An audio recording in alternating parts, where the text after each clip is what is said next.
그제 중국의 한 정부 관계자가 코로나 바이러스의 공기 전파 가능성을 공식 언급하기도 했습니다.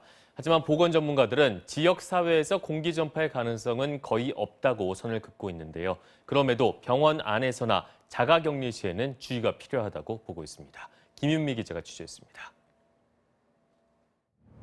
그제 중국 상하이시 관계자가 기자회견을 통해 신종 코로나의 에어로졸, 즉 공기 전파 가능성을 언급했습니다.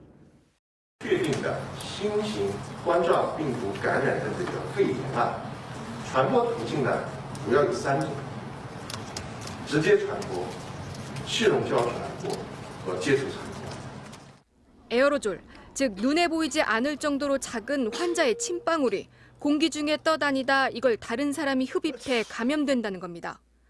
시민들은 일체 모임을 취소하고 감염 상황이 심한 지역 사람은 만나지 말라는 경고까지 했습니다.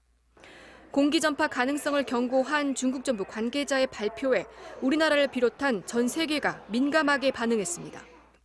그런데 중국 보건당국이 에어로졸 전파는 확실한 증거가 없다며 하루 만에 정정했습니다. 침방울이 공기를 타고 장거리를 떠다닐 수는 없다는 겁니다.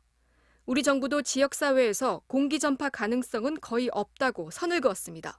수분이 다 말라도 그 바이러스의 조각들이 공중에 떠다니다가 이제 다른 사람에게 전염되는 그런 가능성을 얘기를 하는 건데 현재까지의 모든 전문가들의 의견은 가능성은 거의 없다. 대표적인 공기 전파 감염병에는 홍역과 결핵이 있습니다. 홍역 바이러스와 결핵균은 실내외 구분 없이 공기 중에서 생존 기간이 길고 전염력도 큽니다.